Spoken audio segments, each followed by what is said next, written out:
Okay, good. So here are my collaborators. So Lucas Lombrizer, he's a professor at the University of Geneva, and he's done a lot of front-end development. So this is a website. So he's done everything you see on the website.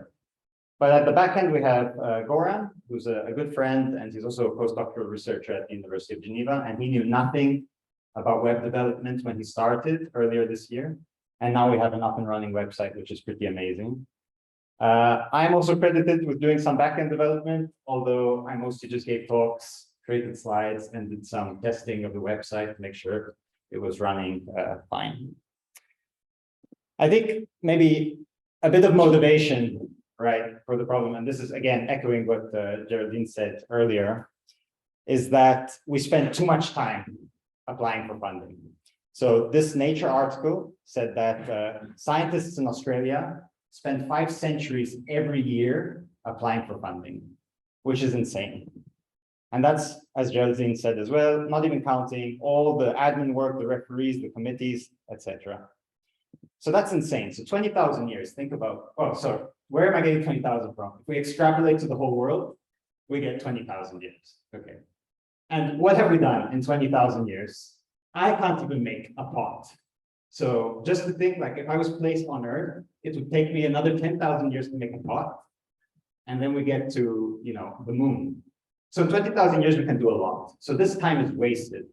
We can do so much with this time. So there needs to be reform. We also performed a survey earlier this year, which sort of echoes many things that we've already said about funding. So one thing is that 85% of researchers spend over 5% of their time applying for funding, which is crazy. So I did some calculations and some extrapolations, and that's 90,000 years, which I think is a complete overestimate. I wouldn't trust that number at all. But if we take the 63 person sample size, which is not significant at all, we get to about 90,000 years every year spent on applying for funding. This is assuming 8 million active researchers in the world, which there are. People largely agree that funding applications are circumstantial. And this is also confirmed by my many experiments, psychological experiments and social experiments, that it really depends on the reviewer's mood at the moment when they're reviewing your proposal. So it's largely a lottery. People really agree, so about 90% of people agree that research funding needs reform. And optimistically, 62% of people would donate to research if they could, or they already do. So this brings us to the platform. So it's called Fautor. So you might be wondering, what is Fautor? So Fautor is the Latin word for promoter. And in fact, this is Newton's Principia. And you see Fautor's over there. And it's crediting the person who funded Newton's Principia, which is this guy, Richardus Benthelius. So he was some rich patron, and he gave Newton the money to stay at home and write his famous work on gravity and many other things. So Fautors are important. Here's another example. So this is Marie Curie, and this is her Fautor, also Mary. So Mary Mattingly Maloney. And so in the 1920s, Mary Maloney went on a funding campaign, and she wanted to get Marie Curie 1 gram of, was it radium? It was radium.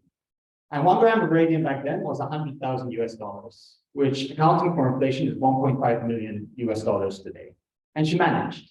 So just asking the people, she managed to get funding for research. So this is where Fautor comes in. It's the same idea. So if you know crowdfunding, we're going down that direction, but we'll be taking a little bit of a different spin on crowdfunding. So we have a web platform and we have users. So one class of users are the authors, the researchers themselves. And what do? So they write research papers, they apply for research grants, they write outreach and news articles, and they perform reviews of other articles. And so on our platform, we want to take all those things and let them do it through the platform. So get rid of applying for research grants, still write research papers, write news articles, and perform reviews also on the platform. And we'll see how we do this in a bit. But we have a second class of users who are the Fautors, the people who will support research. And they will support research papers, they will fundraise research grants, and they can also read outreach or news articles on the platform to get an idea of what type of research they want to support. Okay, so how does Fautor work? Well, so you go to the Blackboard and you start doing research. And then you spend a lot more time than the actual research writing the paper, arguing with collaborators about trivialities in the wording of various sentences. Then you come up with a great research article, hopefully. And what you do at this point is you upload that to Fautor. And there's a lot of metadata you can put on Fautor, like a lay abstract, some information for the public about your research, and really promote it. And if you do that well, you can ask for shares. Well, you can generate shares of your article, and you can ask people for money for those shares. And you'll have a bunch of people, if you wrote a really interesting article, they'll be like, yeah, I really like this article. I want to buy shares of this article. And they buy shares of your article. And that's great. So when a Fautor decides to buy shares, this is how the money is distributed. So they buy shares. We get a portion of that going to the author. So the author gets a portion for every share that is bought of their article. Some of the already Fautors, so people who have already supported that article, they also get something. So it's incentivizing people to look for good research or research they think will be impactful. And they will also get returns on that. But that is, of course, not the main motivation. And then there are running costs. So some costs go to Fautor. I should note here that Fautor is a nonprofit. So we're not making any money. This isn't a money-making scheme. And I don't think we would make any money if it was. But we do have running costs, so we do take a small percentage. Not sure what's going on here. Okay. Okay, so that's one way. So you have your articles, you upload them to Fautor, you ask for shares, people buy shares of your article. That's great. But we can also fund grants. So the current method of research funding is, again, you spend long hours writing proposals, 5% of your time at best. Lots of time to get the lottery ticket. That's great. And if you're a lucky person, you get to go to the chocolate factory and you gain a few years of funding, and then you repeat this process, which is great. Or you go into finance and you become a banker. But most of us don't want to do that. So we decide to try and buy more lottery tickets every year. What's the Fautor method of research funding? Well, again, you have a Fautor like Mary Maloney. You create a grant on Fautor. You can call it whatever you like. And this grant has, again, shares associated with it. And other people might like your description of the grant. You might have a grant for cosmology, and people are really interested in space. So they're like, okay, I want to buy shares of this grant. So they buy shares. You fill up all the shares, so all the shares are bought. And then you have a voting process, and people vote. Depending on how many shares they have, it will be weighted accordingly. And you generate a grant for the researcher you choose in this voting process. Okay, but there's more. So when you fund the grant, the Fautors also get returns. So if your grant is successful, all the people who supported that grant also get some monetary return for their efforts. You can publicize research on Fautor. So this is the current publicization of science. Sometimes it's a bit dodgy.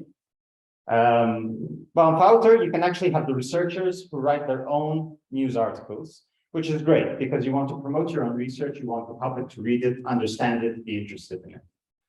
But that's not to guarantee that you get accurate descriptions of research. Okay. The final thing that Fautor does, so the last functionality that Fautor has, is this acknowledgement of peer review. So currently, I guess most people in this room have to spend time reviewing articles with very little credit. And it's never paid by the journals, who they themselves ask people for money to read your article, which is ridiculous. But on Fautor, we try to give you some reward for your efforts. So again, we start with our research article, you review it, and then what you do is you can get a unique reviewer ID for every article you review, and this can be given by the journal. You give that article, that ID to Fautor, and Fautor will store that. And throughout the year, you upload every ID that you get from every review that you do. And throughout the year, you'll again have your Fautors, the people who are interested in research, and they will donate to Fautor to create a pot of money. And at the end of every year, this pot is distributed amongst all the people who have done peer review in that year. So there is some return, at least for reviewing articles. Okay, so I've only been talking about money so far. So people donate money, they get some returns, you can fund a grant, that's really great. But to incentivize further, so this might be a bit controversial perhaps to some people, is, well, this is not. So we acknowledge the Fautors is the first thing. So on the platform, we write down all the people who have supported your article. So this is an example, a snapshot from the website.